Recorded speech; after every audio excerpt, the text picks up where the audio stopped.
कल की क्लास में जो लोग प्रेजेंट थे उनको ये पता होगा कि कल जिन टॉपिक्स को डील किया गया था मूल रूप से तात्विक विवेचनाद्वैत दर्शन की आरंभ की गई थी।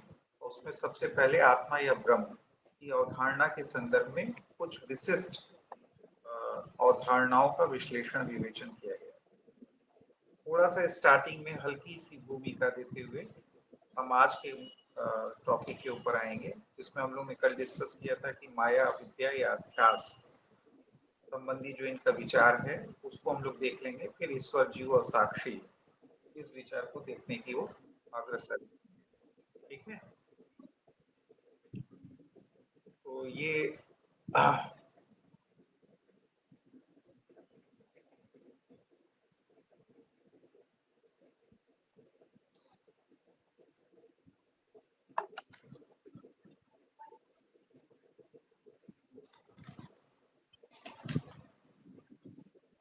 देखिए, कल जैसे आप लोग को बताया गया था कि हम लोग के औपनिषदिक दर्शन में ब्रह्म के दो रूपों का वर्णन किया गया है। एक तो हम लोग अपर ब्रह्म कहते हैं, जिसके संदर्भ में अनेक पर्यायवाची पद, सगुण, सविशेष, सोपाधिक, सविकल्पक, इन पदों का प्रयोग किया जाता है। इसके साथ साथ एक और रूप है जिसको हम लोग पर ब्रह्म कहते हैं।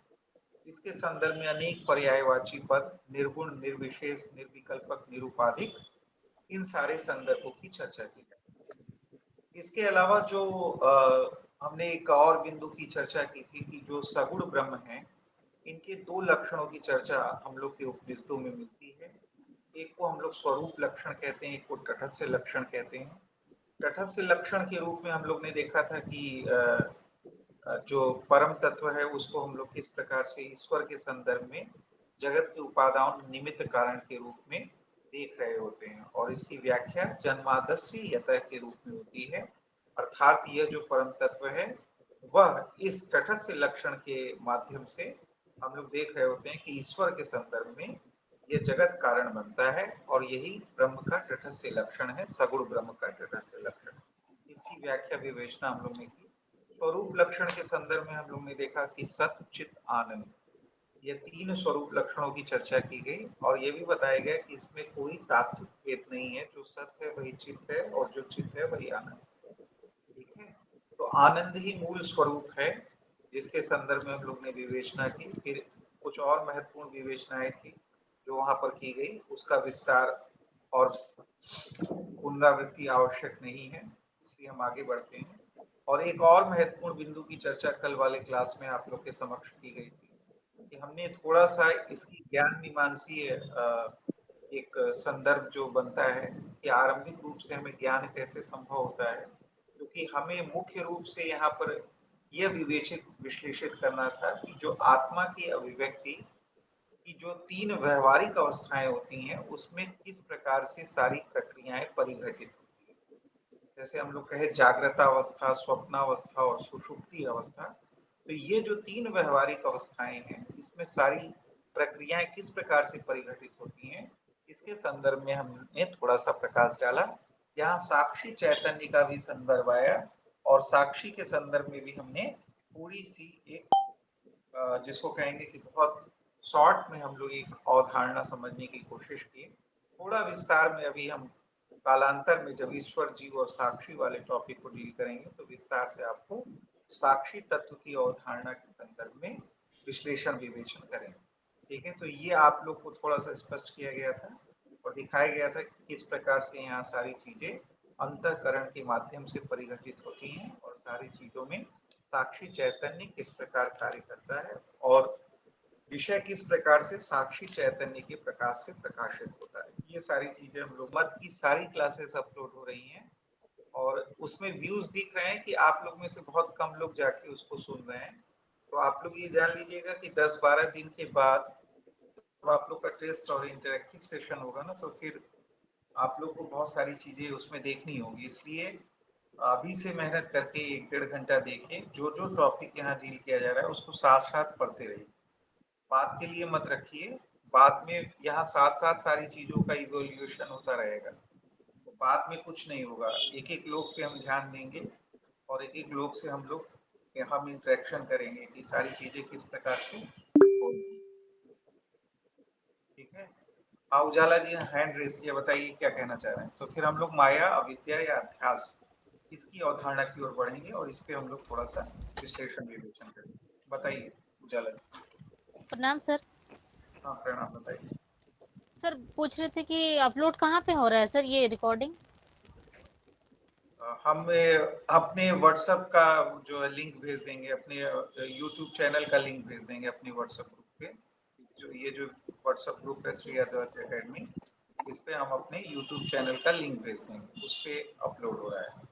इसका लिंक फिलॉसफी इस वर्चू पे भी शेयर किया गया है, भानु जी ने शेयर किया है, वहां से भी ले सकते हैं। नहीं तो हम अपने इसी चैनल पे हम अपना लिंक दे दे रहे हैं, वहां पे आप जाके उसको सुनते रहिए, नोट्स वगैरह बनाते रहिए और जैसे डायरेक्शन दिया जा रहा है वो सारी चीजें। तो आइए हम लोग एक नए टॉपिक को शुरू करते हैं और थोड़ा सा कोशिश करते हैं कि हम लोग एक एक स्टेप करके बढ़ते जाएं और हम लोग के टारगेट्स पूरे होते जाएं, जो भी सिलेबस से ओरिएंटेड टारगेट।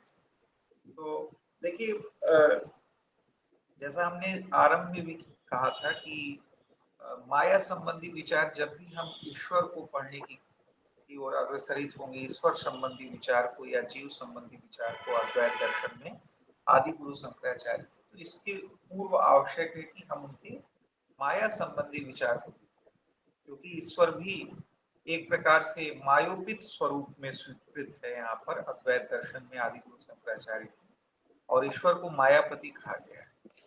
और जो जीव है वह भी माया से ही जो है माया से ही ग्रसित होता है और माया की ही प्रक्रिया चल रही होती है, और उसी संदर्भ में जो है जीव बद्ध जीव के रूप में हमें हमारे समक्ष प्रस्तुत होता है। ठीक है। जो ये संसार में, संसार चक्र में जो फंसा हुआ जीव है, बद्ध जीव, और माया के आवरण और विक्षेप शक्ति के कारण ही ऐसा रहता है। तो इन दोनों अवधारणाओं को पढ़ने से पूर्व हम लोग को आवश्यक था कि हम लोग माया संबंधी विचार को पढ़ लें। तो पहले हम एक क्रम में, आप लोग जिन पुस्तकों को आप लोग को बताया गया है पढ़ने के लिए, सीडी शर्मा वगैरह, उसमें विस्तार पूर्वक सारी चीजें दी गई हैं, और उनमें से जो अवधारणात्मक पक्ष है उसको हम आपके समक्ष प्रस्तुत करेंगे आज की क्लास में। और जो हमारी क्रमिकता होगी वो पुस्तक की क्रमिकता से भिन्न होगी। ठीक है। पुस्तक में जिस क्रम में चीजें व्याख्यायित विवेचित की गई हैं, उससे भिन्न क्रम में हम सारी चीजों को यहाँ पर आपके समक्ष प्रस्तुत करेंगे। उससे भिन्न स्वरूप में हम यहाँ पर आपके समक्ष प्रस्तुत करेंगे। थोड़ा थोड़ा बीच में ब्रेक हो रहा है, लोग आ रहे हैं, अभी जुड़ रहे हैं ना, तो हमको बार बार एंट्री करानी पड़ रही है, तो इससे आप लोग परेशान मत होइएगा। अभी मेरे समय से 2-3 मिनट बाद लोग आने बंद कर देंगे, तो फिर तेजी से फ्लो में हम आगे बढ़ जाएंगे। तो अभी हम जैसे जस्ट आप लोग से कह रहे थे कि माया संबंधी विचार के संदर्भ में जो आपकी पुस्तकें आपको बताई गई हैं पढ़ने के लिए, उन पुस्तकों में जिन क्रम में, जिन सीरीज में आप लोग के समक्ष चीजें प्रस्तुत की गई हैं, उस क्रम से इतर हम सारी चीजों को आपके समक्ष प्रस्तुत कर रहे हैं, क्योंकि जिस क्रम से हम प्रस्तुत कर रहे हैं उसके पीछे कुछ अवधारणात्मक पक्ष हैं, इसी कारण से हम उस क्रम में चल रहे हैं। इसी तरह माया संबंधी विचार के संदर्भ में भी आपके सीडी शर्मा में जिस क्रम में चीजें प्रस्तुत की गई हैं, उनके कैरेक्टरिस्टिक्स के संदर्भ में माया की, उसको भी हम थोड़ा सा चेंज करके आपके समक्ष प्रस्तुत कर रहे हैं, और कुछ और पुस्तकों को जो है इसमें इंक्लूड किया गया है, जिसके कारण कुछ और चीजें आपको ऐड अप होके मिलेंगी जो आपके सीडी शर्मा में नहीं होंगी। लेकिन अभी आपको कोई बहुत सारी पुस्तकें पढ़ने की आवश्यकता नहीं है, क्योंकि सीडी शर्मा अपने आप में पर्याप्त है। हम भी आरंभिक रूप से जब पढ़ रहे थे तो हमने काफी साल तक सीडी शर्मा ही पढ़ी, इंडियन फिलोसफी। बाद में कालांतर में अलग अलग टॉपिक्स के लिए थोड़ी थोड़ी चीजें हम अनेक जगहों से संदर्भ के रूप में, रेफरेंसेस के रूप में लेने लगे।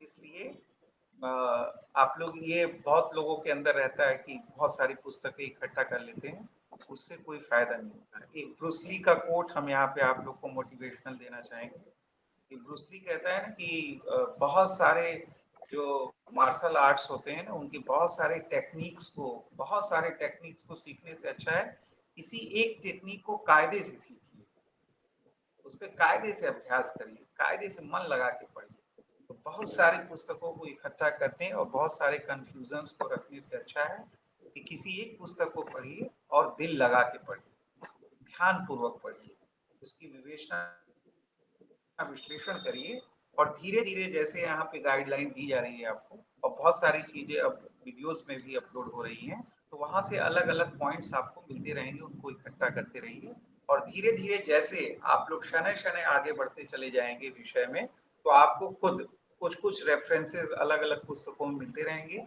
और आपके अंदर स्वयं ये कला विकसित हो जाएगी कि आप कुछ पुस्तकों से रेफरेंसेस लेना, कुछ बिंदुओं को इकट्ठा करना, उसकी नोटिंग करना, यह सीख जाएंगे।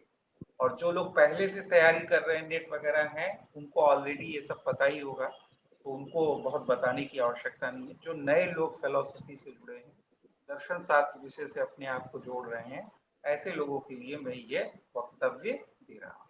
तो आइए आरंभ करते हैं कि कुछ हम कैरेक्टरिस्टिक्स की चर्चा करेंगे माया के संदर्भ में और फिर हम अध्यास के कुछ लक्षणों की, जिसकी आरंभ में भी हमने चर्चा की थी कि 3 लक्षणों की चर्चा की गई है और तीनों में कोई तात्विक भेद स्वीकार नहीं किया गया है, जिसके लिए श्लोक है और वह बार-बार आप लोग से पूछा जाता है, आप लोग की यूजीसी नेट जेआरएफ में और असिस्टेंट प्रोफेसर के एग्जाम में। जैसे कहा जाता है स्मृति रूप परत्र पूर्व दृष्टा अवभास अध्यास। इसी प्रकार एक लक्षण बताया जाता है अन्यस्य अन्य अवभासत अध्यास और एक लक्षण बताया जाता है तस्मिन तत्व। तो इन तीनों जो श्लोक को आप लोग को अभ्यास के लक्षणों के संदर्भ में बताया जा रहा है, इनके पीछे की अवधारणा क्या है, इस श्लोक का क्या अर्थ है और इसमें कौन सा कॉन्सेप्ट अवधारणा छिपी हुई है, इसकी विस्तार पूर्वक विवेचना आज के क्लास में की जाएगी। तो आप लोग निश्चिंत रहें। इस विवेचना से पूर्व यानी अध्यास की जो विस्तार पूर्वक विवेचना है, इस विवेचना से पूर्व हम कुछ कैरेक्टरिस्टिक्स की चर्चा करेंगे माया के संदर्भ में, जिसमें अनेक प्रकार के प्रश्न आपसे पूछे जाते रहे हैं, पूछे जाते हैं और पूछे जा सकते हैं। सभी संभावनाएं खुली हुई हैं, तो हम लोग सभी संभावनाओं को ध्यान में रखते हुए माया के कुछ कैरेक्टरिस्टिक्स को आपके समक्ष प्रस्तुत करने का हम प्रयास कर रहे हैं आप लोग के समक्ष। चाहे तो आप लोग थोड़ा बहुत नोट कर सकते हैं, चाहे तो ध्यान पूर्वक हमारे इस लेक्चर्स के रूप में इसको सुन सकते हैं, दोबारा जाकर यूट्यूब चैनल पे वीडियोस को सुन सकते हैं, धीरे धीरे नोटिंग कर सकते हैं, जो चाहे जैसे आप वर्क कर सकते हैं। पढ़ने के बाद जाकर पुस्तक से पढ़कर सारी चीज़ों को रिकॉल कर सकते हैं, कोई भी स्ट्रेटजी आप अपना सकते हैं। ये आपके इंडिविजुअल अपनी क्षमता और अपनी इंडिविजुअल इंटरेस्ट पर निर्भर करता है। यहाँ मेरा कोई गाइडलाइन बहुत इम्पोर्टेंस नहीं रखता है। देखिए एक कैरेक्टरिस्टिक्स के संदर्भ में कहा जा रहा है, एक चीज और बता दें कैरेक्टरिस्टिक्स बताने के पूर्व हम माया के संदर्भ में, कि थोड़ा सा जब हम लोग ये शंकराचार्य के अद्वैत दर्शन को पढ़ेंगे ना, तो यहाँ पर थोड़ी सी तार्किकता दिखेगी, यानी लॉजिकल सेंस में बहुत सारी चीजें आएंगी और अगर किसी पद को जोड़ या घटा दिया जाए तो इससे बहुत फर्क पड़ता है। यहाँ पे अद्वैत दर्शन की जो तार्किकता है और इसमें जो अवधारणाओं को प्रस्तुत किया गया है, अगर कुछ पदों को जोड़ा जाए यानी ऐड कर दिया जाए या फिर हटा दिया जाए, तो इससे उसकी अवधारणा पे बहुत, जिसको कहते हैं, डिफरेंस आता है। तो हम कुछ बिंदुओं की चर्चा करेंगे ऐसा कि अगर इस तरह के पदों को जोड़कर आपके समक्ष कोई प्रश्न आए तो आपका क्या अप्रोच होगा उत्तर देने के लिए, अगर उस तरह के पद नहीं जुड़े हुए हैं तो क्या अप्रोच होगा। तो थोड़ा सा उसको आप लोग ध्यान पूर्वक सुनिएगा। अद्वैत दर्शन के साथ है ऐसा क्योंकि आप लोग जानते हैं कि ये तार्किकता और प्रखरता के चरम पर है। जिस अद्वैत दर्शन को आदि गुरु शंकराचार्य ने प्रस्तुत किया, लोग कहते हैं, इतना कहते हैं इनके लिए, आदि गुरु शंकराचार्य के लिए, कि शंकराचार्य के दर्शन के भीतर रह के आप इनके दर्शन का खंडन नहीं कर सकते। इन्होंने इस तरह से सारी चीजों को बुन दिया है, इस तरह से सारी चीजों का प्रस्तुतिकरण कर दिया है कि अगर आप इसके पूरे सीमा रेखा के अंदर रह के चीजों को सोच रहे हैं तो आप कोई चीज को निगेट नहीं कर पाएंगे। इतनी प्रखरता के साथ सारी चीजों का प्रस्तुतिकरण किया, तो अपने आप में बहुत प्रखर बुद्धि के थे ये। और आरंभिक रूप से हम लोगों ने चर्चा भी की थी कि ऐसा लगता है कि साक्षात अवतार के रूप में सनातन धर्म वैदिक और औपनिषदिक संस्कृति के रक्षार्थ इनका पदार्पण हुआ था इस धरती पे, ऐसा प्रतीत होता है। ठीक है, तो आप लोग में से किसी का तो पदार्पण नहीं हुआ है ऐसे इस चीज के लिए। ठीक है, चलिए अब ध्यान पूर्वक सुनिएगा इसको जो हम बता रहे हैं। देखिए, एक लक्षण जो आप लोग को पुस्तकों में मिलेगा और इससे संबंधित प्रश्न भी आप लोग को बार बार पूछा जाता है। जैसे एक लक्षण लिखा गया है आप लोग की पुस्तकों में कि माया को ब्रह्म की अभिन्न शक्ति के रूप में स्वीकृत किया गया। यानी आदि गुरु शंकराचार्य ने जब माया की व्याख्या की है तो इसे ब्रह्म की अभिन्न शक्ति के रूप में स्वीकार किया। अभिन्न मतलब क्या हो गया, अंग्रेजी वाले परेशान ना हो। अभिन्न मतलब हो गया कि जो सेपरेट न किया जा सके, इनसेपरेबल। ठीक है, शक्ति मतलब पावर, यानी जो माया है वह क्या है, ब्रह्म की अभिन्न शक्ति है और ब्रह्म पर ही आश्रित है और उससे अपृथक है।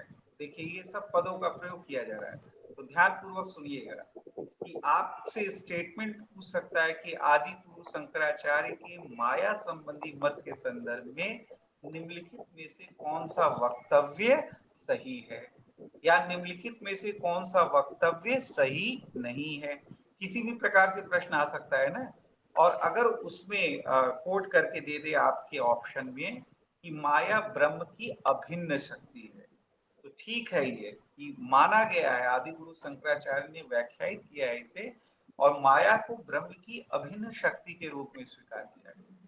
और ब्रह्म जो माया है उसे ब्रह्म पर आश्रित माना गया है, उससे अपृथक माना गया है। इसीलिए ये जो सारे वक्तव्य दिए जा रहे हैं, इसीलिए एक इन सारे वक्तव्यों को मिलाकर एक पद प्रयोग किया जाता है, प्रयुक्त किया जाता है माया के संदर्भ में। माया और ब्रह्म के संदर्भ में कहा जाता है कि माया ब्रह्म से अनन्या है। क्या है, माया ब्रह्म से क्या है, अनन्या है। यानी माया को ब्रह्म से पृथक नहीं किया जा सकता, माया ब्रह्म पर आश्रित है, माया ब्रह्म की अभिन्न शक्ति है। ठीक है, आपको लगता होगा कि अगर ऐसा है तो क्या जो है, सर शक्ति कैसे, शक्ति तो हाँ, सर हैंड शक्ति रेस कैसे हैंड होगा? रेस करिए, हैंड रेस करिए। कृष्णा जी हैं क्या, कृष्णा भक्ति सीरीज? यस सर, कृष्णा नाम है मेरा। हाँ, कृष्णा जी बताइए। सर शक्ति कैसे हुआ? शक्ति कैसे हुआ, पावर कैसे हुआ, पहले सुन लीजिए, इसको हम बता रहे हैं। शक्ति ऐसे हुआ कि जो आवरण और विक्षेप, दो शक्तियों की चर्चा की जाती है। ठीक है, देखिए ये जो अद्वैत दर्शन है ना, अभी इसमें बहुत कॉम्प्लेक्सिटी है, जिसको कहते हैं बहुत जटिलता है, बहुत सारी चीजें। जब हम लोग रामानुजाचार्य पढ़ेंगे ना, तो इनकी माया संबंधी विचार की प्रखर आलोचना की है रामानुज।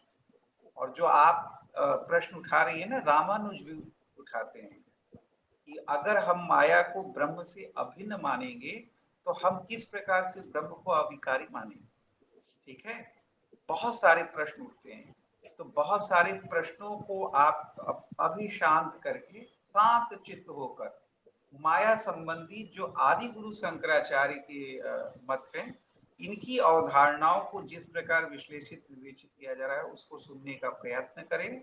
फिर धीरे धीरे धीरे जब हम लोग शनै शनै रामानुज के दर्शन और दर्शनों में आएंगे और हम खुद भी जगह जगह कोट करते जाएंगे कि यहाँ क्या समस्या आ रही है और बहुत सारी आलोचनाएं होती हैं, तो आप लोग उस पर ध्यान दें। ठीक है, जैसे आपसे यूजीसी नेट्स जेआरएफ में अगर ये प्रश्न पूछ दे कि माया ब्रह्म की अभिन्न शक्ति है, तो आप उत्तर देंगी कि आप इसको छोड़ के आ जाएंगे? आप उत्तर देना ही पड़ेगा आपको। आदि गुरु ठीक है। शंकराचार्य के अनुसार अगर पूछ दिया है तो उत्तर देना ही पड़ेगा। ठीक है, आपके मन में ये विचार हो सकता है कि कैसे ये शक्ति हो गई, अभिन्न शक्ति हो गई, क्योंकि ब्रह्म तत्व जो परम तत्व की विवेचना की गई है आदि गुरु शंकराचार्य में, उसे अविकारी माना गया है, उसे निर्विकल्पक माना गया है, निरुपाधिक माना गया है। ठीक है, तो क्या ये माया की उपाधि से युक्त हो जाता है क्या? तो इसीलिए तो ईश्वर विचार को लाया गया है, इसीलिए ईश्वर विचार को लाया गया है ना। लेकिन फिर ईश्वर विचार भी आ जाता है, तो ईश्वर विचार कैसे आता है, तो बहुत सारी चीजें कॉम्प्लेक्सिटी हो जाती है। इसलिए उसमें फंसने की अभी आवश्यकता नहीं है। जैसे जैसे हम लोग रामानुज के दर्शन को पढ़ेंगे तो आपको खुद बहुत सारे आलोचनाओं का संदर्भ मिलेगा आपको, इसीलिए वो विशिष्टाद्वैत दर्शन को प्रस्तुत करते हैं ना। उनको ये समस्या दिखाई देती है अद्वैत दर्शन में आदि गुरु शंकराचार्य के, और विशिष्ट रूप से जो माया संबंधी विचार है और माया के माध्यम से वह जिस प्रकार से सारी चीजों को व्याख्यायित विवेचित करने का प्रयास करते हैं, ईश्वर और जीव संबंधी अनेक संदर्भों को प्रस्तुत, जगत संबंधी अनेक संदर्भों को प्रस्तुत करने की कोशिश करते हैं, उसमें उन्हें समस्या दिखाई देती है। इसीलिए वो अपने वेदांत के एक विशिष्ट दृष्टिकोण को प्रस्तुत करते हैं, जिसको हम लोग विशिष्टाद्वैत दर्शन कहते हैं। ठीक है, तो उसको हम लोग पढ़ेंगे। आप निश्चिंत होकर पहले जो हम जैसे जैसे बता रहे हैं उन अवधारणाओं को सुनते जाइए। एज इट इज आपकी यूजीसी नेट में वो प्रश्न आ सकता है, और जहां आलोचनाओं का संदर्भ मिलेगा हम कोट कर देंगे कि यहाँ इनकी आलोचना होती है और यहाँ इनके दर्शन में समस्या बनी हुई है। बहुत सारी जगहों पे इनके दर्शन में समस्या बनी हुई है। जब हम लोग ज्ञान मीमांसा भी पढ़ेंगे ना, तो वहाँ की ज्ञान मीमांसा में भी इनके समस्या बनी रहती है। कहीं कहीं ये वस्तुवादी हो जाते हैं, कहीं प्रत्ययवादी हो जाते हैं, कहीं किसी चीज का अवलंबन लेने लगते हैं, लेकिन हमें पढ़ना तो है ही है। तो पढ़ना है, पहले हम लोग इसको जानने की कोशिश करते हैं। तो पहला प्रश्न, पहला पॉइंट जो हम लोग इनके कैरेक्टरिस्टिक्स में ध्यान रखेंगे क्या, कि माया को ब्रह्म से अनन्या कहा गया है। आदि गुरु शंकराचार्य ने माया को ब्रह्म से अनन्या कहा है। ब्रह्म से अनन्या कहने का क्या अवधारणात्मक संदर्भ है? यह अवधारणात्मक संदर्भ है कि माया ब्रह्म से क्या है, अपृथक है। माया ब्रह्म पर आश्रित है और माया ब्रह्म की अभिन्न शक्ति है। इसलिए माया क्या है, ब्रह्म से अनन्या कही गई। तो इसमें आपसे एसर्शन रीजन वाला प्रश्न भी आ सकता है। अगर एसर्शन रीजन बना दे, जैसे कहे कि माया ब्रह्म से अनन्या है, ये कह दे एसर्शन में, और रीजन में बता दे कि माया जो है ब्रह्म से अपृथक है और ब्रह्म की अभिन्न शक्ति है, तो आप कहेंगे ए भी सही है, आर भी सही है, और आर ए की सही व्याख्या है। होगा ना आदि गुरु शंकराचार्य के अनुसार? होगा ना ये सही? क्योंकि ऐसा ही व्याख्यायित विवेचित किया गया है ना। तो इसको आप लोग उत्तर दे देंगे। तो आप लोग जिस जगह पे हैं उसकी अवधारणाओं को स्पष्ट रूप से समझते जाइए। दो फेजेस में आप लोग दर्शन को पढ़ने का प्रयास करिए। दो फेजेस में यूजीसी नेट जेआरएफ के लिए पहले फेज में आप क्या करिए कि जिस भी दार्शनिक को पढ़ रहे हैं उनकी अवधारणाओं को एज इट इज ग्रैप्स करने की कोशिश करिए, प्रयत्न करिए कि जिस प्रकार से वो अवधारणाओं को प्रस्तुत करते हैं उस रूप में हम अवधारणाओं को ग्रहण करेंगे। इसके उपरांत जब उनकी अवधारणाएं स्पष्ट रूप से हम अपने अंदर क्या कर लेंगे, आत्मसात कर लेंगे, इसके उपरांत हम उसके विश्लेषण विवेचन से हम देखने की कोशिश करेंगे कि यहाँ पर क्या समस्याएं आ रही हैं, क्या समस्या हो सकती है, इस दर्शन की क्या लिमिटेशंस हो सकती है। तो जो आलोचनात्मक, समालोचनात्मक और विवेचनात्मक पक्ष होता है वह हम उसके बाद देखेंगे। ठीक है, क्योंकि दर्शन में यह बहुत संभावना बनी रहती है कि अगर हम इसको स्टेप बाय स्टेप नहीं रखेंगे तो आप किसी उलझन में जाकर किसी एक ही जगह अटक सकते हैं और आप अपने टारगेट से क्या हो सकते हैं, हट सकते हैं। इसलिए आप लोग निश्चिंत रहिए, जब यहाँ जुड़े हैं तो हम इनकी आलोचनात्मक समालोचनात्मक पक्ष को भी जब हम इसको कंक्लूड करेंगे आदि गुरु शंकराचार्य को, और जब रामानुजाचार्य आपको पढ़ा देंगे तो हम इनके लिमिटेशंस पर भी विस्तार पूर्वक चर्चा करेंगे और आप लोग से इंटरेक्टिव चर्चा करेंगे। ठीक है, तब हम आपसे पूछेंगे कि अगर ये कहा गया है तो इसमें क्या लिमिटेशंस हैं, इसमें क्या कमी हो सकती है, इस कमी की ओर किस अन्य गुरु ने जो है संकेत किया है, और जो संकेत किसी अन्य गुरु ने किया है उसके कहे हुए में भी क्या लिमिटेशंस हो सकती है। ठीक है, तो आप लोग निश्चिंत भाव से रहिए, उसमें अभी कोई दिक्कत होने वाली नहीं। तो पहला एक ये पॉइंट है, आप लोग को ध्यान रहेगा ना कि माया ब्रह्म से अनन्या है। आदि गुरु शंकराचार्य के अनुसार माया ब्रह्म की अभिन्न शक्ति है, माया ब्रह्म से अनन्या है, ब्रह्म पर आश्रित है और उससे अपृथक है। एक नंबर एक ये पॉइंट याद रखिएगा। दूसरा पॉइंट जो आप लोग की पुस्तकों में भी दिया है, क्रम में अंतर हो सकता है, दूसरे क्रम में हो सकता है आपकी पुस्तकों में दिया हो, लेकिन हम ये दूसरे पॉइंट के रूप में आपके समक्ष रख रहे हैं कि अभी जैसे बताया गया कि माया ब्रह्म की अभिन्न शक्ति है, उस पर आश्रित है, उससे अपृथक है, उससे अनन्य है, तो निश्चित रूप से ऐसा प्रतीत हो रहा है कि माया और ब्रह्म में कोई संबंध तो होगा। ठीक है, ऐसा प्रतीत हो रहा है ना, जैसे कृष्णा जी के मन में भी उत्कंठा मची कि वो शक्ति कैसे हो सकती है।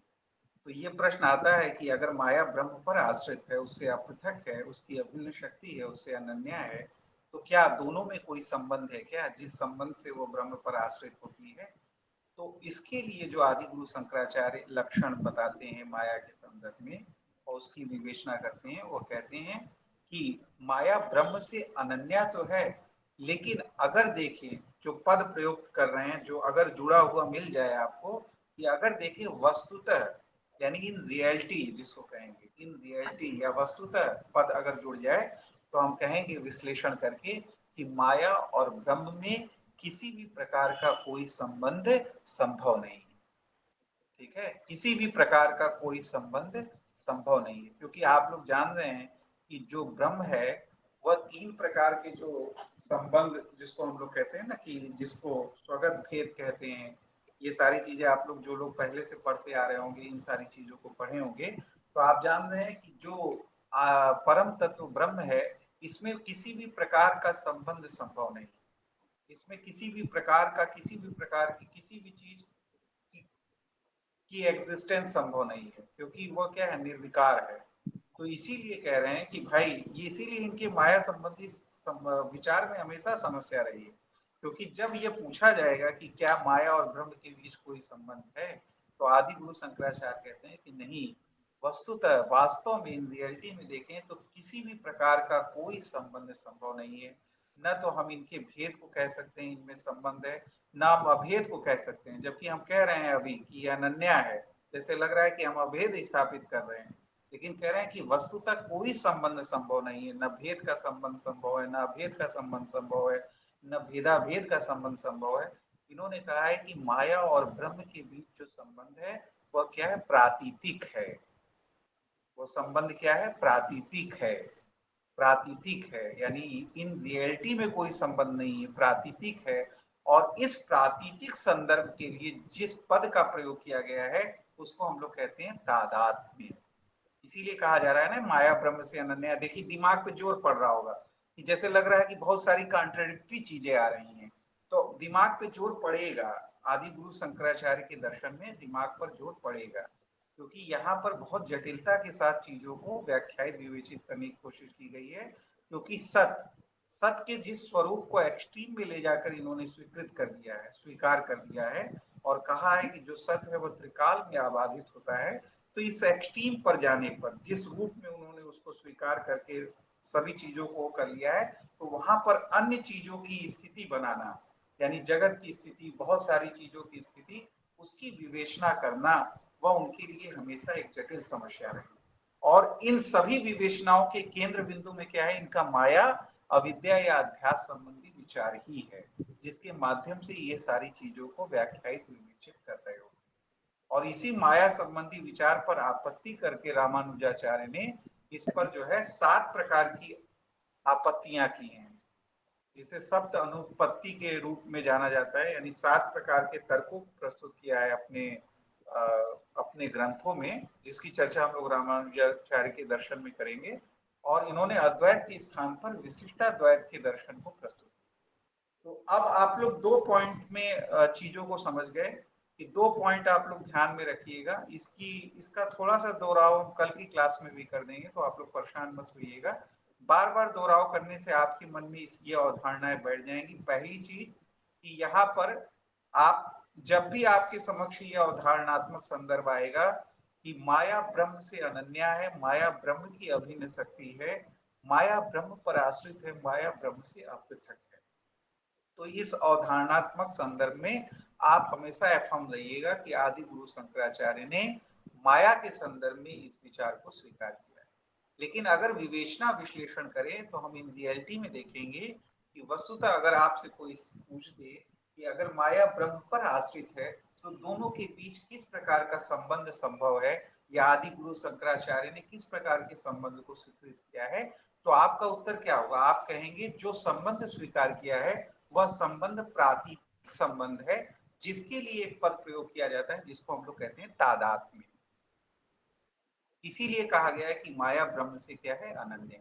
क्योंकि माया और ब्रह्म में किसी भी प्रकार का संबंध संभव नहीं है, न भेद का, न अभेद का, न भेदाभेद। क्योंकि ब्रह्म की जो स्थिति है कि ब्रह्म की एकमात्र सत्य है, तो वहां पर किसी भी प्रकार के संबंध की कोई गुंजाइश नहीं रह जाती। तो ये दो अवधारणाएं आप लोग के समक्ष हमने प्रस्तुत कर दी, आप लोग को समझ में भी आ गई होंगी। और इसमें जो समस्यात्मक पक्ष है उसकी ओर हमने संकेत कर दिया है, और वो आपको विस्तार पूर्वक और उसकी विवेचना कर दी जाएगी। लेकिन चूंकि सिलेबस बहुत लंबा है, इसलिए स्टेप बाय स्टेप हम लोग बढ़ते जाए, कहीं रुकने की आवश्यकता नहीं। ठीक है, जैसे गाना है ना, रुक जाना नहीं तो कहीं हार के, तो रुकिए मत, पढ़ते जाइए, एक एक स्टेप जैसे जैसे अवधारणाएं बताती जा रही है उसको आप लोग अपने मन में ग्रैप्स करते जाइए। यह निश्चिंत रहिए कि यहाँ जिस मन से आप जुड़े हैं, जब आपको ये सारी चीजें बता दी जाएंगी तो स्पष्टता में आप सारी चीजों को समझकर उसको आप लोगों तक संप्रेषित करने की क्षमता भी हासिल कर लेंगे। इतनी निश्चिंतता का भाव रखिए आप। इसीलिए हम लोग स्टार्टिंग से आदि गुरु शंकराचार्य को पढ़ने से पूर्व ही हम लोग सारी चीजों को देखे कि किस प्रकार वैदिक दर्शन औपनिषदिक दर्शन में हमें अद्वैत के ट्रेसेस मिलते हैं। वहां से आते हुए गौड़पादाचार्य, उनकी मांडुक्य कारिका, उनके चार प्रकरणों में हम लोग किस प्रकार से उनके तीसरे प्रकरण में अजातिवाद, अस्पर्श योग, इन सारी चीजों की विस्तार पूर्वक विवेचना करते हुए तब हम लोग यहाँ पे आए। ठीक है, तो इसलिए स्टेप बाय स्टेप जिस सीरीज में चीजों को आपको पढ़ना चाहिए उस सीरीज में आप लोग पढ़ते जा रहे हैं। एक और कैरेक्टरिस्टिक्स जो व्याख्यायित किया है आदि गुरु शंकराचार्य ने माया के संदर्भ में, वो कहा है कि माया को उन्होंने भौतिक और जड़ के रूप में स्वीकार किया।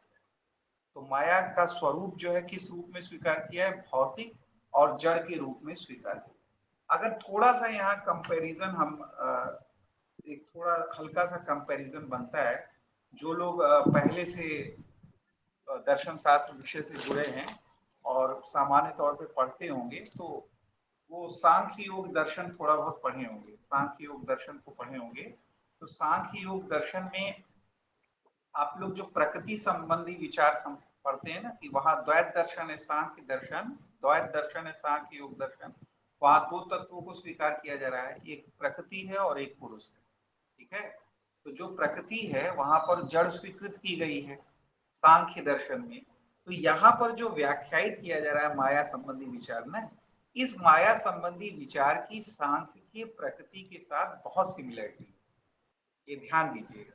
जैसे एग्जाम्पल के रूप में बताएं कि जैसे यहाँ पर इसको जड़ भौतिक स्वीकार किया जा रहा है, तो वहां पर भी उसको जड़ स्वीकार किया गया, अचेतन स्वीकार किया गया है प्रकृति को। और जिस प्रकार सांख्य दर्शन में प्रकृति को त्रिगुणात्मक स्वीकार किया गया है, यानी इसमें सत्व, रज और तम तीन गुणों को स्वीकृत किया गया है जो उसके स्वरूप गुण हैं, इसी प्रकार माया को भी त्रिगुणात्मक स्वीकार किया गया है। ठीक है, दोनों में बहुत सारी सिमिलरिटीज हैं। और वहां पर भी किस प्रकार से प्रकृति और पुरुष के संयोग से समस्त सृष्टि की व्याख्या की गई है, उस दृष्टिकोण से यहाँ माया के संदर्भ यानी माया संबंधी विचार के माध्यम से ये सारी जगत की व्याख्या, सृष्टि की व्याख्या करने का प्रयत्न किया गया है। ठीक है, लेकिन एक डिफरेंस है दोनों। ठीक है, एक डिफरेंस है, जिस डिफरेंस को आप लोग जो सामान्य तौर पे दर्शन शास्त्र पढ़ते चले आ रहे हैं उनको वो डिफरेंस समझ में आ रहा होगा। ठीक है, किसी को समझ में आ रहा है कि यहाँ पर जो माया संबंधी विचार है जिसको हम लोग भौतिक और जड़ कर रहे हैं, और सांख्य योग दर्शन में जो प्रकृति की अवधारणा है जिसको जड़ स्वरूप में स्वीकार किया गया है, त्रिगुणात्मक स्वीकार किया गया है, यहाँ माया को भी त्रिगुणात्मक स्वीकार किया गया है। और इसी माया संबंधी विचार से समस्त सृष्टि की व्याख्या का प्रयत्न किया गया है। इन दोनों में एक डिफरेंस है। इस डिफरेंस को कोई समझ रहा है? हैंड रेस करके बताएगा।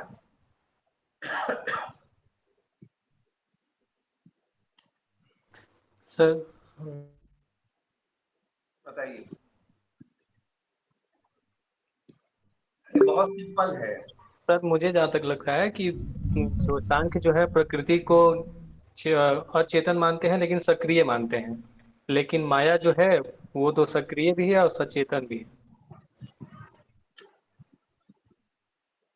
और एक कृष्णा जी हाथ उठा रही थी, हैंड रेस की।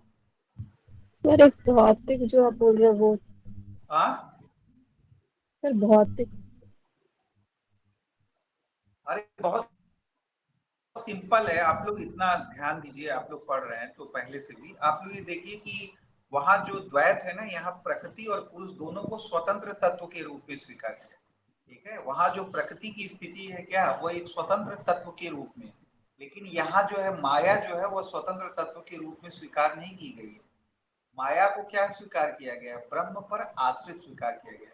अभी पहला लक्षण जो बताए वो यही था ना, कि माया को ब्रह्म पर आश्रित स्वीकार किया गया है। यहाँ स्वतंत्र तत्व के रूप में इसको स्वीकार नहीं किया गया है। सांख्य योग दर्शन में जो प्रकृति की स्थिति है, सारी सिमिलरिटीज तो मिल रही होती है माया की प्रकृति से, लेकिन यही डिसिमिलरिटी आपको दिखाई देगी कि यहाँ पर जो है माया ब्रह्म पर आश्रित है और वहां पर एक स्वतंत्र तत्व के रूप में स्वीकार किया गया है। इसीलिए सांख्य योग दर्शन में द्वैत बन जाता है। और एक पद प्रयुक्त होता है आप लोग के लिए बार बार, और पूछा भी जाता है आलोचना के रूप में, कि आदि गुरु शंकराचार्य ने किस दर्शन के लिए प्रधान मल पद का प्रयोग किया है। ये पूछा जाता है, आप लोग कई बार पूछा है यूजीसी नेट वगैरह में, असिस्टेंट प्रोफेसर में, कि प्रधान मल के रूप में किस दर्शन को स्वीकृत करते हैं आदि गुरु शंकराचार्य। तो प्रधान मल के रूप में वह सांख्य योग दर्शन को ही स्वीकृत करते हैं, क्योंकि ये कहते हैं कि यह उपनिषदों के विपरीत दृष्टिकोण प्रस्तुत कर रहा होता है। आदि गुरु शंकराचार्य का कहना है, जिन्होंने प्रस्थान त्रयी के ऊपर भाष्य लिखा, कि हमारे उपनिषद हर जगह अद्वैत की स्थापना कर रहे हैं, और सांख्य योग दर्शन क्या करता है, द्वैत की स्थापना कर देता है। इसीलिए वो उसको प्रधान मल्ल के रूप में स्वीकार कर रहे हैं। लेकिन बहुत सारी सिमिलरिटीज तो आप लोग को दिखेंगी, आगे चल के बताया जाएगा। जैसे त्रिगुणात्मक है, माया भी त्रिगुणात्मक है, और सारी चीजें जैसे प्रकृति की सभी चीजों के संदर्भ में, मतलब सृष्टि के संदर्भ में प्रकृति और पुरुष के संसर्ग से सारी चीजें व्याख्यायित है, तो यहाँ माया के माध्यम से सारी चीजें, माया ईश्वर विचार के माध्यम से सारी सृष्टि को व्याख्यायित विवेचित करने का प्रयास किया गया है। कोई ना कोई एक दृष्टिकोण रखकर अवधारणाओं को प्रस्तुत करने का प्रयास दार्शनिक करते हैं। अच्छा, एक ये जो तीसरा पॉइंट था, इस तीसरे पॉइंट के बाद एक और महत्वपूर्ण पॉइंट है जो आप लोग को बार बार यूजीसी नेट जेआरएफ में पूछा जाता है, और इसी से जुड़ा एक और पॉइंट है, दो पॉइंट्स हैं जिनको एक साथ हम लोग देख लेते हैं। माया के कैरेक्टरिस्टिक्स में एक पद प्रयोग किया जाता है कि माया क्या है, अनादि है। माया जिसको अविद्या कहते हैं, तो भारतीय दार्शनिक परंपरा में सभी दार्शनिक परंपराएं अविद्या को क्या मानते हैं, अनादि मानते हैं। अनादि मतलब क्या, जिसका कोई स्टार्टिंग पॉइंट आपको न मिले। ठीक है, अंग्रेजी माध्यम वाले जो हैं वो अनादि को क्या समझेंगे, कि जिसका कोई स्टार्टिंग पॉइंट न हो, अनादि। ठीक है, जिसका कोई स्टार्टिंग पॉइंट नहीं मिल रहा है, कब से है। जैसे कोई पूछे कि माया अविद्या कब से है, तो आप बता नहीं पाओगे कि कब से, ये अनादि है। कब से है, अनादि है। तो ये कैरेक्टरिस्टिक्स है माया का, कि माया क्या है, अनादि। लेकिन एक महत्वपूर्ण कैरेक्टरिस्टिक्स और इसी से जुड़ जाता है, माया अनादि तो है लेकिन ये अनंत नहीं, यानी इनफाइनाइट नहीं। यानी माया जो है, इसका स्टार्टिंग पॉइंट तो नहीं मिल सकता, लेकिन ऐसा नहीं है कि इसका एंड पॉइंट भी नहीं मिलेगा। जैसे किसी संदर्भ में कहा जाता है ना कि अनादि है, अनंत है। ठीक है, जैसे कहा जाता है ना, जैसे हम लोग न्याय वैशेषिक दर्शन में अभाव की अवधारणा पढ़ेंगे, तो हम लोग अत्यंता भाव पढ़ते हैं। एक अभाव है, अभाव का एक प्रकार है जिसको हम लोग कहते हैं अत्यंता भाव। तो इसको कहा जाता है अनादि है और अनंत है। यानी जैसे कहते हैं वायु में रूप का अभाव, वायु में रूप का अभाव। तो जब वायु में रूप का अभाव क्या है, अनादि है, यानी इसका कोई स्टार्टिंग पॉइंट नहीं है। और क्या वायु में रूप का अभाव, इसका कोई एंड पॉइंट है, तो कोई एंड पॉइंट भी नहीं है। यानी इसको कहते हैं अनादि और अनंत। लेकिन यहाँ जो कैरेक्टरिस्टिक्स बताया जा रहा है माया का, कि इसका जो है स्टार्टिंग पॉइंट तो नहीं है, ये अनादि है, लेकिन इसको क्या कहा जाता है, कि जब हमें ब्रह्म ज्ञान हो जाता है, ब्रह्म साक्षात्कार हो जाता है, तो समस्त प्रपंच, समस्त माया का क्या हो जाता है, निराश हो जाता है। इसलिए इसका एंड पॉइंट है। यह अनादि है लेकिन यह अनंत नहीं है, बल्कि यह शांत है। यानी ब्रह्म ज्ञान, ब्रह्म साक्षात्कार से समस्त माया प्रपंच का क्या हो जाता है, निराश हो जाता है। जिसको हम लोग गौड़पादाचार्य के दर्शन में अस्पर्श योग के माध्यम से, अमनी भाव के माध्यम से समझे थे। समझे थे ना? ठीक है, तो ये 5 पॉइंट्स आप लोग को बता दिए। एक छठा पॉइंट आप लोग की पुस्तकों में दिया है, थोड़ा सा इसमें भी तार्किक क्लिष्टता है, लेकिन फिर भी हम इसको बताएंगे आप लोग को, और इसकी अवधारणा भी थोड़ी बताने की कोशिश करेंगे। और इसके बाद एक पॉइंट और है, फिर हम लोग अध्यास पे आ जाएंगे, अध्यास संबंधी विचार को पढ़ेंगे इनके। माया को भ्रम या अध्यास के रूप में भी लिया जाता है। तो इसके जो 3 लक्षण हैं, इसको कुछ उदाहरणों के माध्यम से हम लोग समझने की कोशिश करेंगे, और मैं समय से उतने में हमारे क्लास का ड्यूरेशन समाप्त। देखिए, एक लक्षण और जो आप लोग के पुस्तकों में दिया है, और आदि गुरु शंकराचार्य ने इसको व्याख्यायित किया है अपने ग्रंथों में, उसमें कहा गया है कि माया को अगर कोई कहे कि माया का स्वरूप क्या है, और कहे कि माया भाव रूप है कि अभाव रूप है, अगर आपसे कोई प्रश्न करे, या आपकी यूजीसी नेट जेआरएफ में कोई कोड बना के दे दे कि माया क्या है, भाव रूप है आदि गुरु शंकराचार्य के अनुसार, कि अभाव रूप है, क्या क्या नहीं है, तो देखिए इसके संदर्भ में जो विवेचना मिलती है आपकी पुस्तकों में, एक तो सीधे सीधे एक विवेचना तो ये मिलती है कि माया को भाव रूप स्वीकार किया गया, माया को अभाव रूप न स्वीकार करके क्या स्वीकार किया गया, भाव रूप स्वीकार किया गया। लेकिन माया को भाव रूप स्वीकार करते हुए भी, ठीक है, माया को भाव रूप स्वीकार करते हुए भी यह विवेचना की गई है कि अगर हम विश्लेषण विवेचन करें थोड़ा, तो हम देखते हैं कि वस्तुतः यह भाव रूप भी है और अभाव रूप भी है, दोनों है इसमें। क्योंकि हमने कल भी चर्चा की थी, और उसके पहले गौड़पादाचार्य के दर्शन में भी हमने चर्चा की थी, कि माया के दो शक्तियों की चर्चा बार बार की जाती है, जो आप लोग के हर एक जगह उपनिषदों में भी आता है, आदि गुरु शंकराचार्य, गौड़पादाचार्य सभी ने इसकी चर्चा की है। दो शक्तियां हैं जिसको हम लोग कहते हैं, एक तो अभाव पक्ष अभाव रूप को बता रहा होता है, जिसको हम लोग कहते हैं आवरण, और एक जो है उसके भाव पक्ष को बता रहा होता है, जिसको हम लोग कहते हैं विक्षेप। ठीक है, तो ये जो दोनों शक्तियां कार्य हो रही होती है माया में, जो रहती हैं आवरण और विक्षेप की, इसीलिए कहा जाता है कि माया भाव रूप भी है, अभाव रूप भी है। और इसको केवल भाव रूप इसलिए कह दिया जाता है, यह बताने के लिए कि कोई इसे केवल अभाव रूप ना समझता जाए, ठीक है, इसलिए इसको भाव रूप कह दिया जाता है। तो इतनी गूढ़ विवेचना करके तो आपसे यूजीसी नेट जेआरएफ में नहीं पूछेगा। मेरे समय से सामान्य तौर पे अगर दो संदर्भ आ जाए, अगर कोई ऑप्शन दे दे कि माया भाव रूप है, तो आप क्या कर लेंगे, इसको एक्सेप्ट कर लेंगे। अगर ये ऑप्शन आ जाए कि माया भाव, आदि गुरु शंकराचार्य के अनुसार माया के संदर्भ में निम्नलिखित में से कौन सा वक्तव्य सही है, और एक वक्तव्य दे दे कि माया क्या है, भाव रूप है, तो आप इसको क्या करेंगे, स्वीकार एफर्म करेंगे कि डिनाई करेंगे? एफर्म करेंगे, आप इसको स्वीकार कर लेंगे। लेकिन अगर यही दे दे आपको स्टेटमेंट कि माया केवल भाव रूप है, तो इसको एफर्म करेंगे कि डिनाई करेंगे? डिनाई कर देंगे, क्योंकि केवल शब्द जोड़ दिया गया ना, केवल शब्द जोड़ दिया गया कि माया केवल भाव रूप है, तो आप इसको मत स्वीकार करिएगा, ये स्टेटमेंट गलत हो गया। अगर दे दे माया भाव रूप है, तो इसको स्वीकार कर लीजिएगा, क्योंकि एक सेंस में स्वीकार किया गया है माया को भाव रूप, इसलिए कि ये केवल अभाव रूप नहीं है, इसलिए इसको भाव रूप कहा जाता है।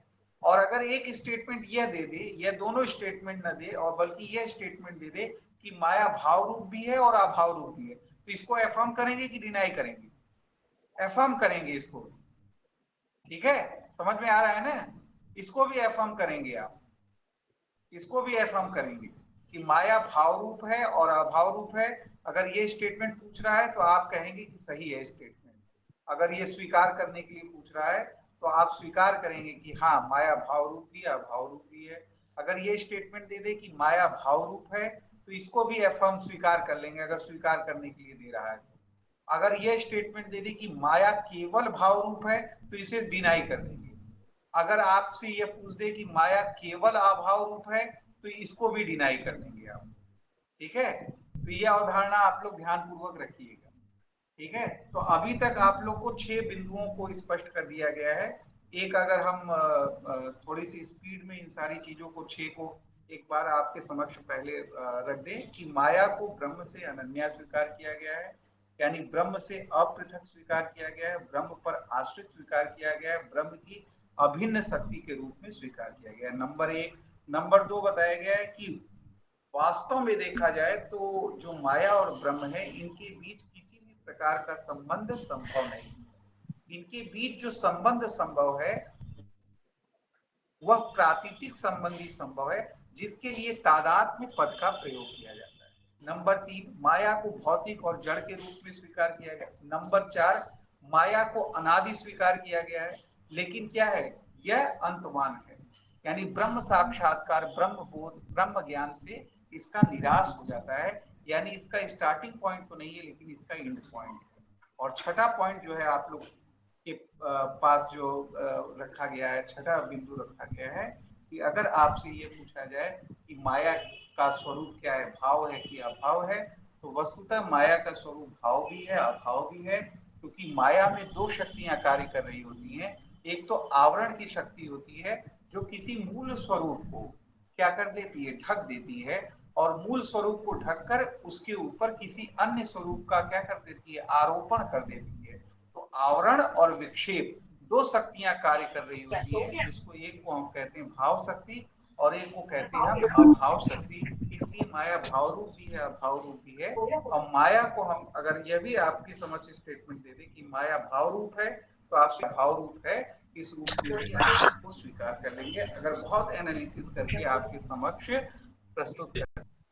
क्योंकि जो भी सत्ता है, हमें ये जिस संबंध की बात की जा रही है ब्रह्म से, वो प्रातीतिक संबंध की बात की जा रही है।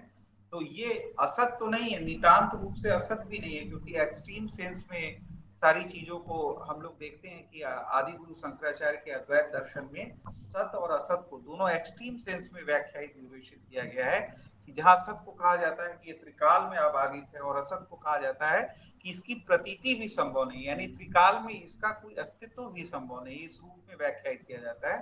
तो अगर इस दृष्टिकोण से देखें तो हम देखेंगे तो माया को क्या हम कहेंगे कि इसमें चूंकि प्रातीतिक क्षमता होती है, तो हम इसको तो जो है सत स्वीकार नहीं कर सकते, क्योंकि सत में तो कोई बाद नहीं होता और माया का बाद हो जाता है। बाद कैसे होता है, पारमार्थिक स्तर पे जब हमें ब्रह्म साक्षात्कार, ब्रह्म बोध, ब्रह्म ज्ञान हो जाता है तो माया का निराश हो जाता है, बाधित हो जाता है, इसलिए ये सत भी नहीं है।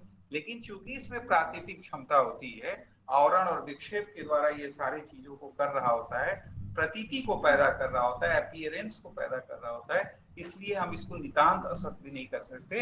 इसीलिए माया के लिए एक पद प्रयुक्त होता है कैरेक्टरिस्टिक्स व्याख्यायित करने के लिए, जिसको हम लोग कहते हैं सदसत निर्वचनीय पद प्रयुक्त होता है। आप लोग तो माया क्या है, सदसत निर्वचनीय है। अगर यह पद भी आपके समक्ष दे दे तो आप लोग इसको एफर्म कर लेंगे, क्योंकि यह न सत है, यह न असत है, बल्कि इसमें प्रतीति क्षमता है, इसलिए इसे सदसत निर्वचनीय कहा है। इससे अनिर्वचनीय है सत और असत से। ठीक है, तो ये सारे 7 पॉइंट्स को आप लोग के समक्ष प्रस्तुत किया गया, और मेरे समझ से 2-3 बार हम दोहरा दिए, तो बहुत सारी चीजें तो आपके मस्तिष्क में अभी ही कंठस्थ हो गई होंगी, जहां तक हमें विश्वास है। और बहुत सारे लोग पहले से भी पढ़ते चले आ रहे हैं, तो इसलिए कोई बहुत दिक्कत होने वाली नहीं है। अब हम लोग आते हैं इनके एक लास्ट वाले बिंदु पे, जो आज की क्लास का लास्ट बिंदु होगा। 6-7 मिनट हम लेंगे, इसके बाद चूंकि क्लास 10 मिनट लेट ही शुरू हुई है, तो हम 5-10 मिनट और लेके इसको बता देते हैं, फिर यहीं से कल जो है हम लोग फिर से विवेचना स्वीकार करेंगे। अगर किसी को ऐसा लग रहा होगा कि थोड़ा सा आज की क्लास थोड़ी सी टफ लग रही है, या इसमें तार्किक विवेचना बहुत सारी चीजें लग रही हैं, या बहुत सारी चीजें हमको मतलब लग रही है कि कैसे हम चीजों को समझें, ग्रैप्स करें, तो उसका आसान तरीका होगा कि इसको हम अपलोड करा देंगे, इसको आप लोग दोबारा सुनिए। ठीक है, जिस रूप में यह अवधारणाएं आदि गुरु शंकराचार्य के द्वारा रखी गई हैं, उसी रूप में आपके समक्ष प्रस्तुत की जा रही हैं। तो इसमें एज इट इज आप इनको पहले समझ लीजिए, फिर इनके आलोचनात्मक और इनके समालोचनात्मक पक्ष की ओर आप क्रमिक रूप से बढ़ने की कोशिश करिएगा। हम खुद विवेचना करेंगे जब इंटरेक्शन हम करेंगे। इंटरेक्टिव क्लासेस में जो है किसी भी दर्शन के आलोचनात्मक पक्ष की विवेचना आपसे की जाएगी, इसलिए आप लोग इसको लेकर निश्चित। तो अब जो लास्ट विवेचना हम लोग करना चाह रहे हैं आज की क्लास में, इसमें हम लोग कहते हैं कि माया को अध्यास के रूप में प्रयुक्त किया गया है। तो माया अध्यास है। अध्यास क्रम संबंधी व्याख्या के संदर्भ में एक विशिष्ट पदावली है। तो आप लोग में से जो समस्त लोग अब जो पुस्तिका बना रहे होंगे उसमें आप लोग जिस पद की अभी व्याख्या की जा रही है इस पद को भी लिख कर इसके अर्थ और इसके भावों को आप लोग लिख लीजिएगा। बहुत सारे पद आ रहे हैं, इसमें से जो जो पद नए आते जाएंगे आप लोग के लिए, जो पिछले क्लासेस में नहीं प्रयुक्त किए गए हैं, उनके अर्थ और उनके भावों को लिखते हुए चलिएगा। और हमारे पर्सनल व्हाट्सएप की विंडो पे आप हमको शेयर करके गाइडलाइन ले सकते हैं कि आप जो लिख रहे हैं वो ठीक लिख रहे हैं कि नहीं, हम गाइड कर देंगे। और जो अंग्रेजी माध्यम में लिख रहे हैं वो बाइलिंगुअल लिखेंगे, वो हिंदी और अंग्रेजी दोनों में अर्थ और भाव को लिखेंगे ताकि वह दोनों चीजों को समझते रहें। ठीक है, केवल अंग्रेजी में नहीं लिखेंगे, हिंदी और अंग्रेजी दोनों में लिखेंगे। अब देखिए, अध्यास जो पद प्रयुक्त किया जा रहा है, अध्यास की बहुत विशद व्याख्या आदि गुरु शंकराचार्य ने की है और इसी व्याख्या पे समझ लीजिए कि समस्त जगत की व्याख्या भी निर्भर करती है। अगर आप इनके अध्यास को समझ रहे हैं तो आप इनकी माया संबंधी विवेचना और जगत की व्याख्या संबंधी विवेचना, इन सारी विवेचनाओं को समझना है। ठीक है, तो इसमें जो 3 लक्षण है, पहले तो सामान्य तौर पे एक जो तथ्यात्मक प्रश्न आप लोग के समक्ष आता है यूजीसी नेट जेआरएफ में कि आपको ये जो इसके श्लोक हैं, जो लक्षणों को व्याख्यायित विवेचित किया गया है शंकराचार्य के द्वारा अध्यास के संदर्भ में, उसी को रखकर पूछ दिया जाता है। जैसे पूछा जाता है कि स्मृति रूपा परत्र पूर्व दृष्टा अवभास अध्यास है, अध्यास की ये परिभाषा किसने दी है? तो आदि गुरु शंकराचार्य ने दी है। ठीक है, ये पूछ देगा, क्या पूछ देगा, आदि गुरु शंकराचार्य ने अध्यास के संदर्भ में कौन से लक्षण बताए हैं, और एक ऑप्शन दे देगा स्मृति रूपा परत्र पूर्व दृष्टा अवभास अध्यास है, स्वीकार कर लेंगे। ठीक है, दूसरा ऑप्शन दे देगा तस्मिन तद्बुद्धि, तीसरा ऑप्शन दे देगा अन्य से अन्य अवभासता अध्यास है, और चौथा ऑप्शन दे देगा उपरोक्त तीनों। तो कौन सा ऑप्शन सही होगा? चौथा वाला ऑप्शन सही होगा ना, क्योंकि ये तीनों लक्षण बताए गए हैं। ठीक है, अगर थोड़ा सा और विवेचना करके और थोड़ा और कूट बना के आप लोग से पूछ दे कि एक ऑप्शन दे दे कि इन तीनों में तात्विक भेद स्वीकार किया गया, इन तीनों में तात्विक भेद स्वीकार नहीं किया गया, स्वीकार भी किया गया, स्वीकार नहीं किया गया, उपरोक्त में से कोई नहीं, तो आपका उत्तर क्या होगा?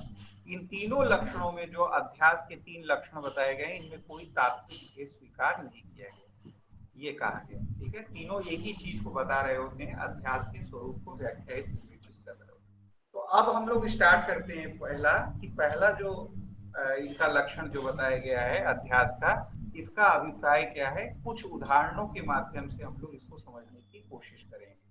जैसे जिनका बैकग्राउंड नहीं है फिलॉसफी का, आप लोग जान लें कि कुछ भ्रमों की चर्चा, यानी भ्रम, इल्यूजन्स जिनको कहते हैं, इल्यूजन्स देखिए अनेक प्रकार के पद होते हैं, जैसे हेलिसिस, एक होता है ना विभ्रम जिसको कहते हैं, विभ्रम को अंग्रेजी में क्या कहते हैं?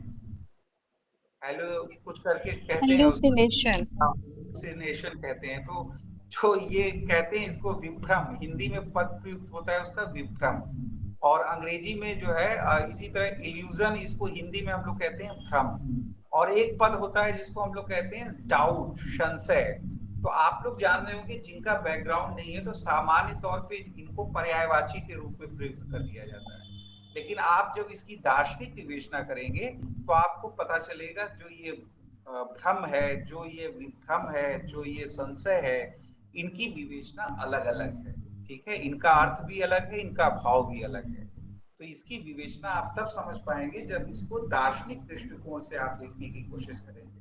नहीं तो सामान्य तौर पे लोग भ्रम को विभ्रम कह देंगे, विभ्रम को संशय कह देंगे, संशय को भ्रम कह देंगे, भ्रम को कुछ कह देंगे। ठीक है, लेकिन आप लोग ध्यान दीजिएगा कि यह तीनों एक नहीं है। अभी चूंकि संदर्भ से हम हट जाएंगे इसलिए हम विवेचित नहीं करेंगे आपको कि भ्रम, विभ्रम और संशय में क्या अंतर है, इसको हम विवेचित नहीं करेंगे। लेकिन जैसे एक सामान्य तौर पे अगर थोड़ा सा एक अंतर बताने की कोशिश करें कि जैसे आप लोग रेत में जाते हैं तो रेत में जाने पे आपको क्या प्रतीत होता है? जैसे पानी दिखता है, या आप जब हाईवे या एक्सप्रेसवे पे जब आप अपनी 4 व्हीलर चलाएं, 2 व्हीलर चलाएं, तो आपको ऐसा लगता है कि आगे जो सड़क है उसके ऊपर पानी है, ऐसा महसूस होता है ना, ऐसी फीलिंग आती है आपको। तो ये क्या, ये भ्रम नहीं है, इसको क्या कहेंगे? विभ्रम कहेंगे। मृग तृष्णा जैसे कह रहे हैं कुछ लोग, तो ये जो मृग तृष्णा होती है ये किसका उदाहरण है? विभ्रम का उदाहरण है। यहाँ भ्रम नहीं हो रहा होता है, क्या हो रहा होता है? विभ्रम हो रहा होता है।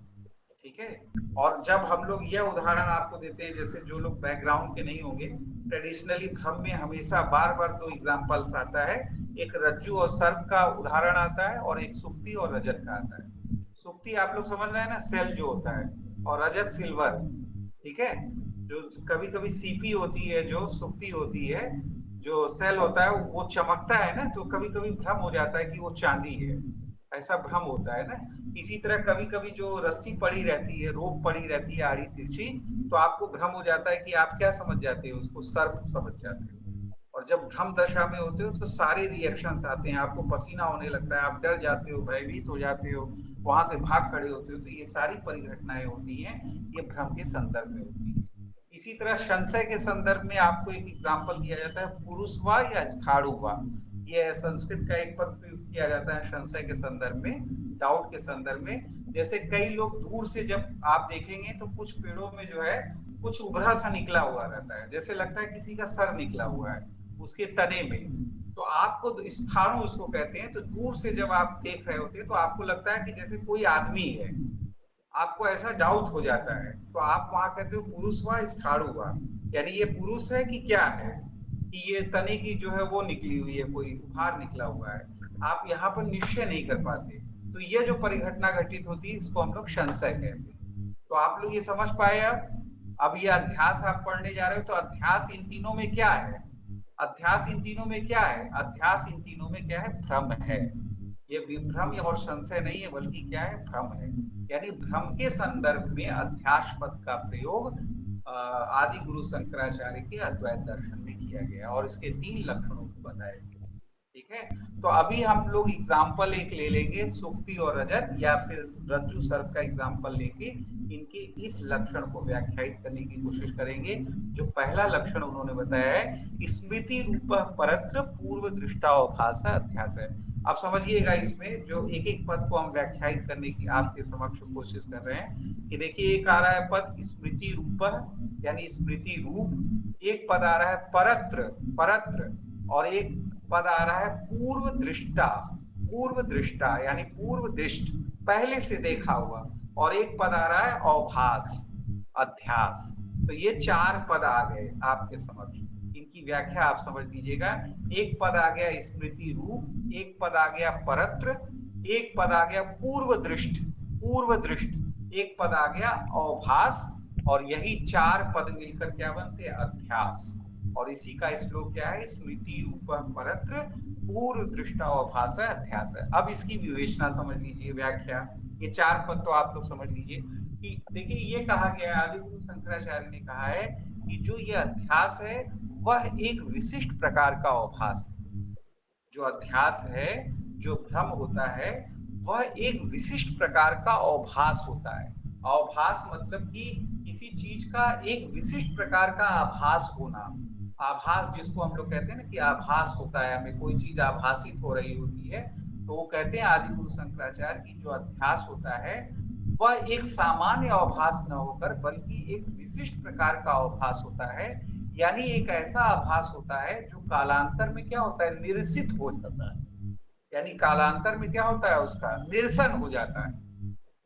जब हमें ज्ञान हो जाता है जिस मूल चीज का, जैसे हमको भ्रम हो रहा होता है रज्जु में सर्प का, लेकिन जब हमें बोध हो जाता है रस्सी का, तो हमारा जो ये आभास था, जो हम सर्प देख रहे थे, वह क्या होता है, निरसित हो जाता है। तो यह एक विशिष्ट प्रकार का आभास है, यह एक निराश योग आभास है। यानी यह एक ऐसा आभास है जिसका निरसन हो जाता है। तो अध्यास क्या है, एक आभास है, यानी एक विशिष्ट प्रकार का आभास है, एक ऐसा आभास है, आभास है जो कि निरसित हो जाता है कालांतर में। और यह आभास है किसका, अगर यह प्रश्न उठे कि यह आभास है किसका, तो आदि गुरु शंकराचार्य कहते हैं कि आभास क्या है, पूर्व दृष्ट का है। यानी किसी ऐसी चीज का है जिसका पहले अनुभव किया गया है। यानी किसी ऐसी चीज का भ्रम नहीं होगा जिसको पहले आप कभी देखे ही ना हो। जैसे रज्जु में सर्प को देख रहे हैं आप, तो सर्प को जरूर देखे होंगे पहले। सुक्ति में रजत को देख रहे हैं तो रजत का आप पहले अनुभव किए होंगे, वह पूर्व दृष्ट होगा, तभी वह भ्रम में आएगा, ये ध्यान दीजिएगा। तो यह आभास है, विशिष्ट प्रकार का आभास है, किसका है, पूर्व दृष्ट का है। और फिर प्रश्न आएगा कि कहाँ है, कहाँ है ये अवभास, कहाँ हो रहा है जो पूर्व दृष्ट का हो रहा है। तो इसका उत्तर क्या आएगा, परत्र। परत्र मतलब कहीं और। कहाँ कहीं और, ये रज्जु में कहाँ हो रहा है, ये अवभास कहाँ हो रहा है पूर्व दृष्ट का। सर्प को हम कहाँ देख रहे हैं, रज्जु में देख रहे हैं। तो यही क्या हो रहा है, परत्र। और ये जो संपूर्ण प्रक्रिया है जो हमें दिखाई देती है, वह हमें किस रूप में दिखाई देती है, तो कहेंगे स्मृति रूप, यानी स्मृति रूप में हमें दिखाई देती है। यानी जिस प्रकार स्मृति संस्कार जन्य होता है, संस्कारों से उद्भूत होता है, इसी प्रकार जो पूर्व दृष्ट का संस्कार है वह भी उद्भूत होता है। यानी यह जो अध्यास भ्रम हो रहा होता है, यह स्मृति तो नहीं है लेकिन स्मृति के समान है। तो अगर आपसे ट्विस्ट करके प्रश्न पूछ दे आपकी यूजीसी नेट जवाब में, कहे कि अध्यास स्मृति है, तो स्वीकार करेंगे? नहीं, अध्यास स्मृति नहीं है। लेकिन अगर पूछ दे कि अध्यास स्मृति रूप है, जोड़ दे स्मृति के समान है, तो आप स्वीकार कर लेंगे। ठीक है, यहाँ एनालिसिस बहुत लगती है, एक एक पद में जोड़ घटाव कर देने से ऑप्शन बदल जाता है और उत्तर सही गलत हो जाता है। इसीलिए हम गुण विवेचना कर रहे हैं आप लोग से, ताकि ये टाइम पास करने के लिए अगर पढ़ाया जा रहा होता तो यही 3 लक्षण पढ़ा के हम आगे बढ़ गए होते कि यही 3 ऑप्शन आएगा, आप लोग लगा दीजिएगा। तो इससे आप दर्शन की अवधारणा नहीं समझ पाएंगे, इस विषय के साथ न्याय नहीं कर पाएंगे। इसलिए एक एक गुण विवेचना की जाएगी हर एक चीज की। आप लोग को मेहनत करना है, आप लोग जाके दोहराव करते रहिए और कोई भी कोशिश करेंगे कि कोई भी प्रश्न आपका गलत न होने पाए। ह्यूमन एरर को छोड़ के और अवधारणात्मक कोई प्रश्न गलत नहीं होने पाए। अगर ध्यान पूर्वक आप चीजों को समझने की कोशिश करेंगे तो कोई प्रश्न गलत नहीं होगा। तो इस प्रकार से यह लक्षण आप लोग को स्पष्ट हो गया कि अध्यास क्या है, एक विशिष्ट प्रकार का अवभास है, एक ऐसा अवभास है जो निरसित हो जाता है, जिसका निराश होता है। किसका आभास होता है, पूर्व दृश्य का होता है, कहाँ होता है, परत्र होता है, और किस स्वरूप में होता है, तो स्मृति रूप में होता है। इसीलिए इसको कहते हैं स्मृति रूप परत्र पूर्व दृष्टा अवभास है, अध्यास है। ठीक है, अब यहाँ पर एक चीज को आप लोग समझ लीजिएगा कि यहाँ पर जो 3 ये सब बताया गया आपको कि स्मृति रूप परत्र पूर्व दृष्टा अवभास है, तो ये समझ लीजिएगा कि यहाँ पर 3 घटकों की चर्चा अध्यास के संदर्भ में की जा रही है। इसको विश्लेषण से आप निकाल सकते हैं।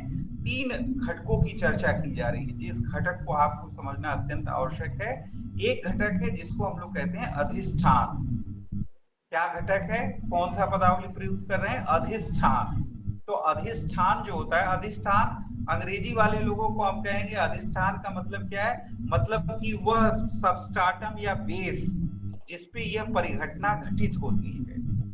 ठीक है, वह बेस जिसपे ये परिघटना घटित हो रही है उसी को हम लोग क्या कहते हैं, अधिष्ठान कहते हैं, बेस कहते हैं। तो यहाँ जब रज्जु में सर्प का भ्रम हो रहा है, तो रज्जु क्या है, यहाँ पर अधिष्ठान है, क्योंकि रज्जु पर ही यह भ्रम परिघटित हो रहा है।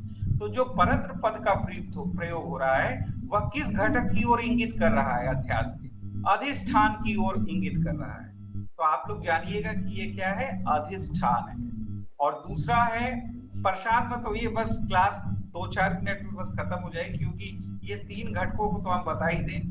ठीक है, इसके बाद बस हम समाप्त कर दे रहे हैं। हम खुद भी थक चुके हैं क्योंकि यहाँ पर ह्यूमिड है और गर्मी है, एसी वाले रूम में हम नहीं है। लेकिन पढ़ाते समय देखिए हमें ये सब ध्यान भी नहीं रहता कि हमें कितना पसीना हो रहा है या क्या हो रहा है, हम उसमें खो जाते हैं एकदम और बताते रहते हैं। अगर हमें कोई रोके टोके ना तो बड़ा लंबा हम क्लास चला देंगे। ठीक है, लेकिन लोग रोकने टोकने लगते हैं। खैर कोई बात नहीं, आप देखिए 2-3 मिनट बस आपका और लेंगे, इसके बाद हम वाणी को अपने विराम देते हैं आज। पहला तो ये अधिष्ठान आप समझ गए, और दूसरा जब हम कह रहे हैं कि जो है अवभास है, परत्र है, किसका है, पूर्व दृष्ट का है, तो ये जो पूर्व दृष्ट है वो सर्प है। इसी को हम लोग कहते हैं एक घटक के रूप में अध्यस्त। अधिष्ठान पे इसी का अध्यास हो रहा होता है, अध्यस्त। ठीक है, यही अध्यस्त है, यानी सर्प का ही आरोपण हो रहा होता है रज्जु के ऊपर। इसलिए यह जो पूर्व दृष्ट है वो क्या है, अध्यस्त है। और यह जो प्रक्रिया हुई, यानी अधिष्ठान पर जो अध्यस्त का आरोपण हो रहा है, जो ये समस्त प्रक्रिया परिघटित हो रही है, जिसको अध्यास के रूप में हम लोग देख रहे हैं, इसी को हम लोग कहते हैं अध्यारोपण की प्रक्रिया। तो यह 3 प्रक्रियाओं में ही समस्त चीजें परिघटित हो रही होती हैं। 3 घटक होते हैं, एक अधिष्ठान, एक अध्यस्त, एक अध्यारोपण की प्रक्रिया। ठीक है, आज आप लोग का अटेंडेंस नहीं होगा, मीनू नहीं है, इसलिए हम वाणी को विराम देते हैं। जय हिंद, जय भारत। सेवा समाप्त।